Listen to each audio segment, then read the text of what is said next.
کننده با منصور فرهنگ 8 دسامبر 1990 تو نیویورک مصاحبه کننده مهناز افخمی. The commission went to Iran in March, and they were supposed to be there only for 5 days. And the agreement, as it was in early January, then supposedly the agreement remained the same, except that it didn't materialize because of American opposition to the formation of the commission. They were supposed to release the report and also get a commitment that the hostages would be released. And Khomeini refused to answer them after 5 days. And he said the next day, which was very uncharacteristic. So for 17 days, these people waited in Iran. And finally, Khomeini said no.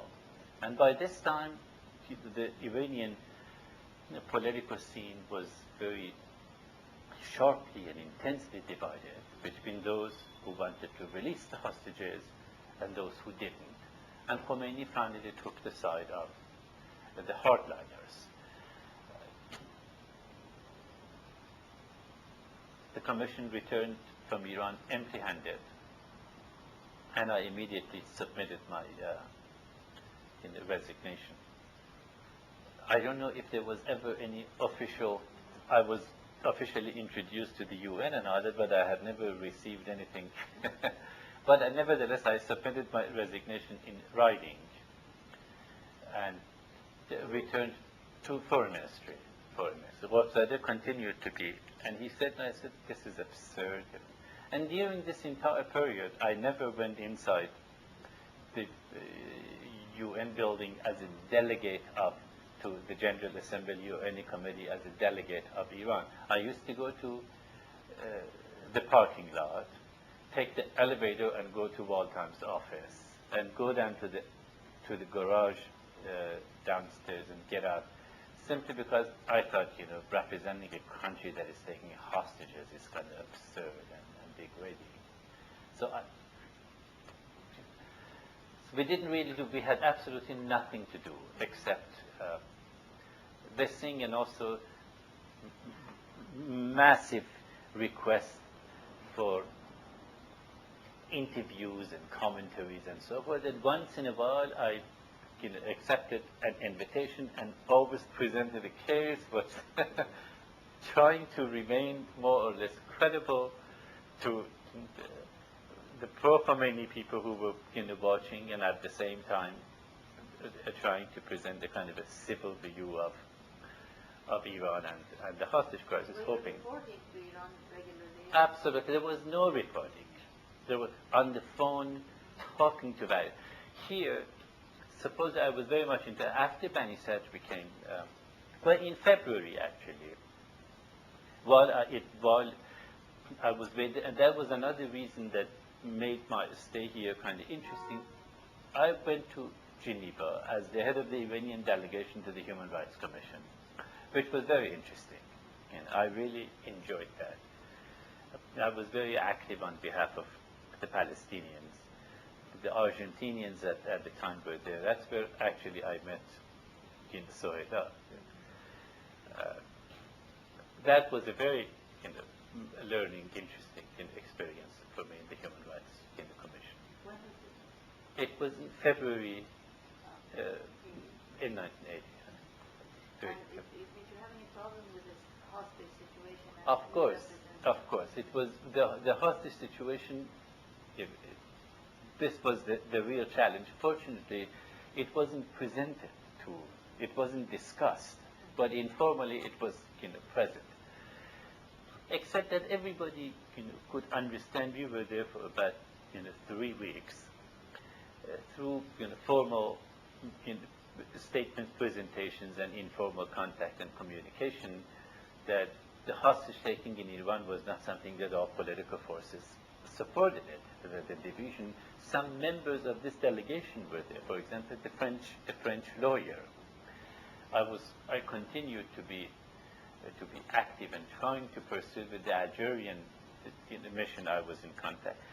This was the situation. On the one hand, you cannot take a position against those who are holding the hostages in a decisive way, because if you do that, then you wouldn't be able. It's the kind of compromise that when you're in that position, you have to make if you want to be there.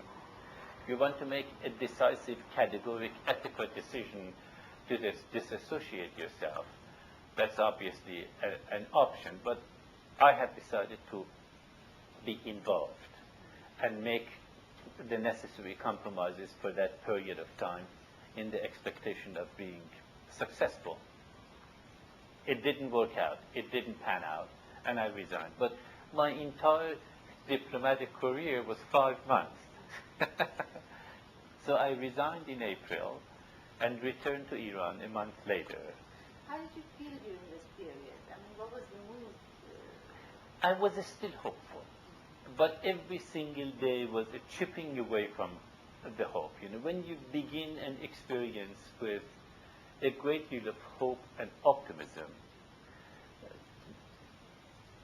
and in experience, you know, the reality is disillusioning. It's a process. It was the process of disillusionment, and when I returned to Iran, even during the 5 months, the situation was so drastically changed that I actually started writing political commentary. I was writing in Mansur's newspaper, very critical material, once or twice a week, criticizing all kinds of issues, and that's how we became targeted as the enemy. That when Mansur was ousted, they went, after us. But it's a different story going to what happened in Iran during the period. Individuals were transformed, the institutions were transformed, leaders were transformed. I don't have, my view of politics is not that people go into a situation with a well-defined and clear positions and views of what they want to do. I think we all go into these situations with, knowingly or otherwise, with a great deal of malleability, vulnerability, flexibility. Even if we don't have it, we will inevitably be faced with decisions or choices that involve these attributes. Now, if we are not the type, we could easily disassociate ourselves and become a sideline. But if we decide to remain in that context, that's... So, from Khomeini down to the Revolutionary Guard, I would say they had the same. Giving you an example of when I talk about the Guard, it doesn't really have anything to do with my experiences, but it symbolizes something interesting. One hostage, Charles Quinn, who was released earlier because of his illness, several months before the restoration, he wrote a book called Inside and Out. In that book, there is one interesting sentence which was really made the reading of the book worth the time. He's starting to guard in the middle of the night to the person who is guarding him. A revolutionary guard, he has a gun and all that, and he knows some English. And this guard asks Charles, and he says, when you're free and go to the States, can you get me an acceptance from an American university so that I can go there and study engineering in another year to study? I don't know if this Revolutionary Guard was aware of this incredible contradiction in his head, about the university, and all. But I think it symbolizes about the, as many American officials are the same people who used to be very critical of the United States and all that, but when they see the counselor privately, they want to get a visa.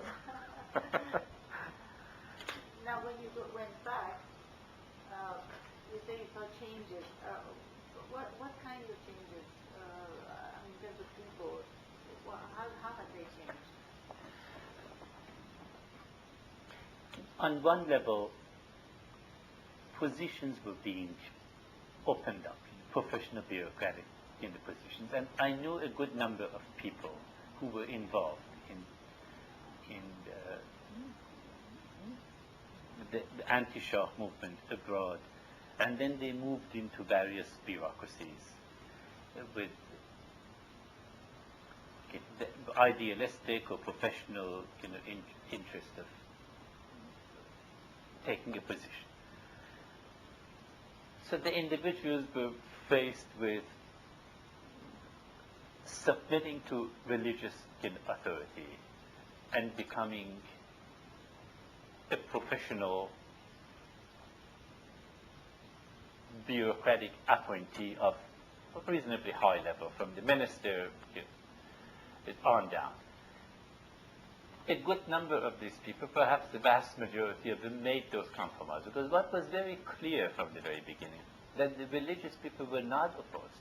Khomeini and Beheshti and Rafsanjani and the rest were not at all interested in expelling the liberal, non-religious forces from the crowd at all. They were interested in making them submit unconditionally and without hesitation to their superior authority. They used to say that we will control the majority umur and you will be the mujri. It was a very clear choice. What you did at home and the way you lived your life didn't particularly concern. So it was interesting to watch a lot of people being faced with that decision and making the choice.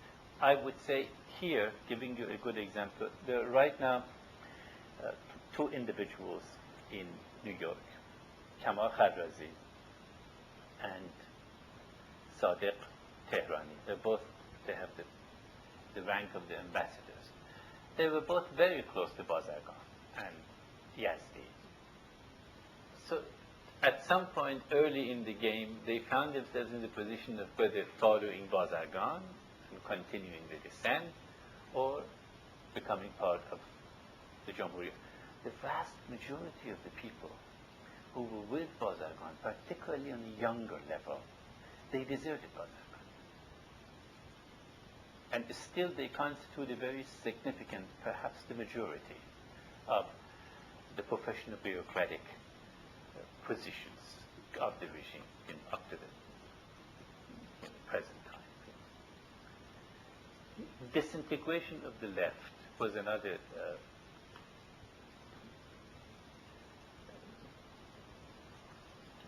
development that was kind of shocking, that they were empty. There was this dogmatism that we are talking about from the governmental position was far more intense and vicious among the left. And because there was more idealism among the left in a philosophical sense,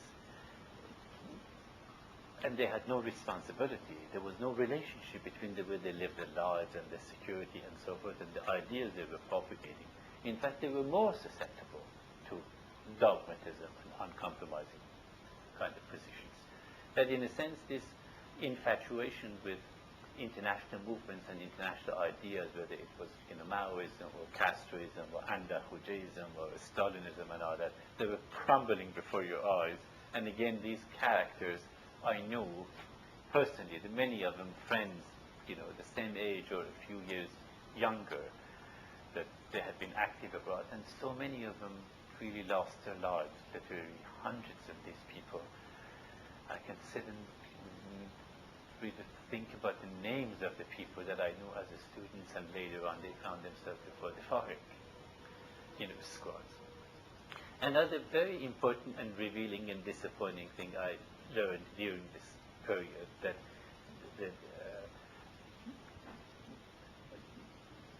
the intensity and the passion was gone, and some reflectiveness had taken its place, and a more sober view of what was happening, was the emptiness of liberalism. That these individuals who were our heroes because of their association with Mossadegh, that they turned out to be extremely incompetent and empty and really disconnected from the base of the Iranian society. To me, at least, that was another, because I identified with those people in my, political life and interest more than any other, group. That, my idealization of big names who had inherited the mantle of Mossadegh was as unrealistic, as naive, as disconnected from the realities of Iran as the idealism of the left with respect to Maoism when it comes to leadership and all that, or the idealism of the liberal religionists about Khomeini and all that. That was another stark type of confrontation with reality. So there were daily occurrences. So this reflection was, at least as a teacher, I would say it was a tremendous learning experience now that I survived it. Did you see Bazargan during that period? Yes, I saw Bazargan quite regularly. And he remained, morally, he remained unshaken. For these people, they were always suspicious of mullahs in general. But this was the first time that this suspicion was very real and it had been actualized. And I would say for men like Bazargan, this recognition, this the suffering of humiliation in the hands of the clerical elements was extremely painful on existential, personal level, and somewhat shocking on a political level. Again, I go back to my personal experience. After the 53 coup, I was a high school student. We used to go on Friday nights to Masjid Hidayat. Because Bazargan, Talighani used to speak there. He was the Pishnamaz, the Friday prayer leader of Masjid. And at that time, Bazargan was teaching in the university. They had an association of Anjuman Muhandisin Islami, the Islamic Engineers Association. And they used to come to this,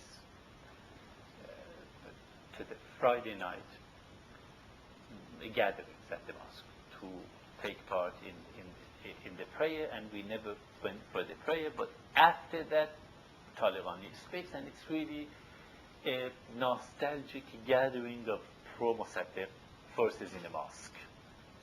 And many of them had never been to a mosque before. But what I remember very distinctly was that for the clerical elements, for mullahs, associating with men like Bazargan and Sahabi was an incredible source of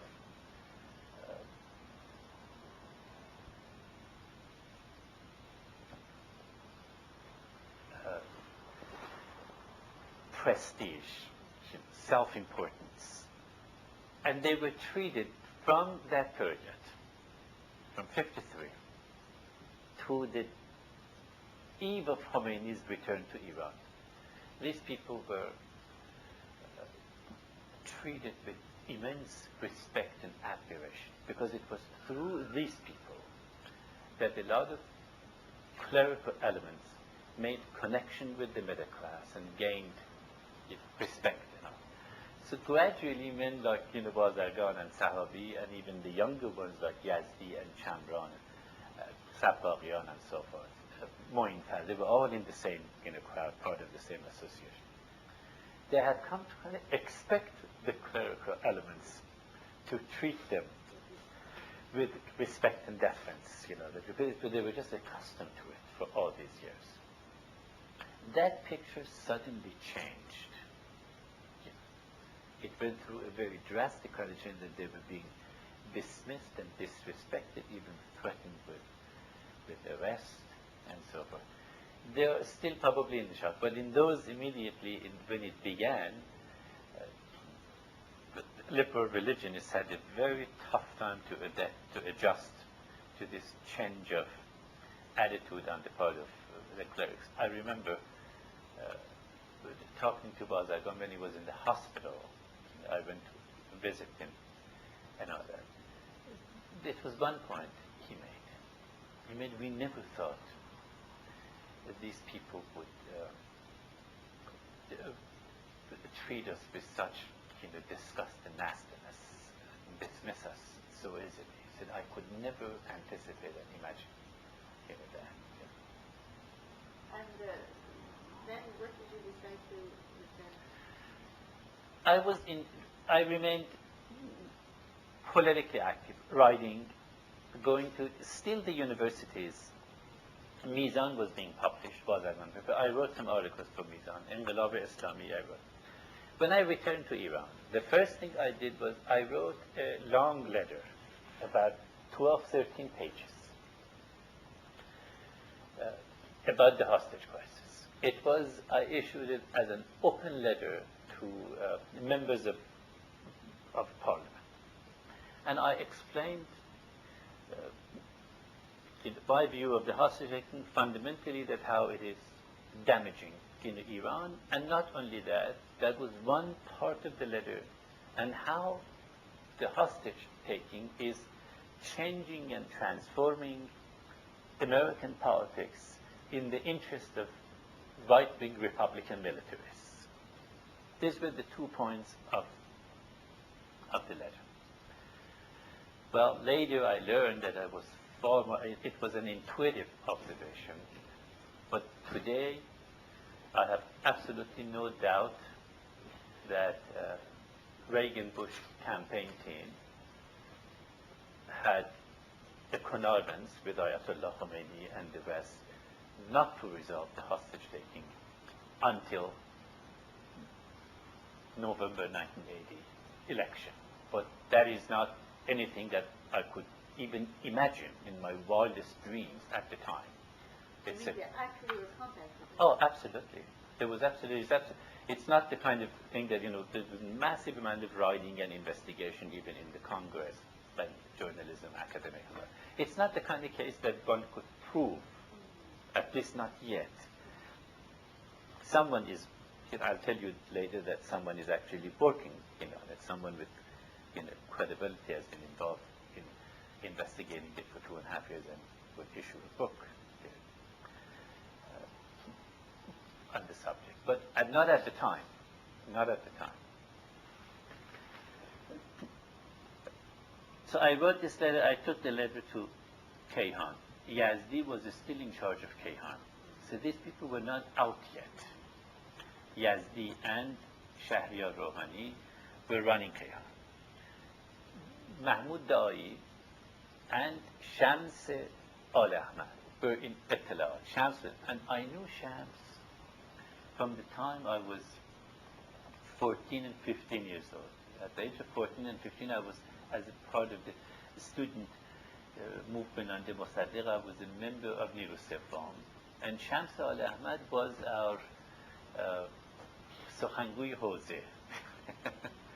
They had structured the party along the line of what they knew about the Tudeh party. And later on, I worked with Jalal on his translation of André Gide's Return from USSR. I was in charge of getting Al Ahmad's writing and taking it to the printer, which at the time I cherished the experience simply because I used to go to Jalal's house and just see him. It was so I knew the family and I knew Shams and all. So with this letter I went to Yazdi, and Yazdi read it and sat on it for 2 weeks. He was kind of interested in working with me and all that, and he didn't want to say no, and he didn't dare to publish because he was already under attack. From there I took it to Etalan. I talked to Shams and I talked to Da'i. They sat on it. Da'i was even opposed to the idea what Shams did. They sat on it and they finally said no. So I went to Bani Sad. He wasn't even in Shiva, there was anarchy in the sense. So there were two editors, one of them was very interested, one of them was not. And the day that the other editor was in it, he was out of town. Jalal Musavi, who was the liberal editor, he knew some of the students who studied in France and all that. He published it. And then I actually, with the help of the Islami and Jalal, I reproduced that thing with 200 copies and mailed it to members of the Iranian parliament. It was just an act that I thought I should report this experience to, but it was the only, and then the Tehran Times translated part of it and published just the news, that was longer. So after that I continued along the same line, but becoming increasingly critical, and Inqilab Islami was a platform. And it was an anarchy there, which is entirely a different story. Bani Sad is the only Muslim anarchist I have ever known. Okay. So it depends on who was in charge. When you read Inqilab Islami of the period, you find all kinds of stuff. You find the kind of material in it that Hezbollahis could write. You also find, as I said, Javadi, you also find people who are very liberal and leftist. It's a conglomeration of various views in it. So I wrote, and also wrote for Mizan, some articles. And the university faculty were still active. They had organizations, small groups. I've spoken to this on foreign policy issues and all. So there was a degree of activism going on in our homes. Asghar Javadi was kind of also active at this time. Until the war broke out. When the war broke out, Bani Sad decided to use the war, and which was, as a way of consolidating it, because he was being undermined, and from, I would say, Shahribar, September 1980, Bani Sad took a very open position against Khomeini in his famous presentation. He said, Imam and I do not agree on all issues. And this was the first time, to my knowledge, that someone in Iran had actually said that. And it was, so from then on, Bani Sad became kind of de facto symbol of opposition to this expanding religious movement. All kinds of political forces, gradually people who completely disagreed with Bani Sad and all that, but all kinds of liberal forces congregated. But once again in this situation, when conflict between Bani Sad and Khomeini Beheshti, the Jumhuri Islami developed, the left unanimously took the side of Khomeini and all that, and they treated Bani Sad the same way they had treated Bazargan, that he is a liberal, and theoretically, ultimately, he is the antithesis of of the thesis and all that. A kind of static, frozen, almost idiotic way of looking at the world, which was completely ahistorical and unempirical. So this is what they did, This situation until the war broke out. When the war broke out, Bani Sad asked me to join him as a member of his negotiating team, because immediately after the war, the United Nations, Islamic Conference, and the non-Allied movement formed mediating commissions. And when they were coming to Iran to talk, so when they come to Iran, they have to talk to the president and all that. So Bani Sad asked me to join him in these efforts, and I did. And after the war, there was a kind of, for a very short period of time, a subsiding of internal differences because of the occupation of the country and so on. So from late September, early October 1980, I got involved in negotiation with these international commissions as an envoy of Bani Sad. When they came to Iran, and also I went to Europe in January and February.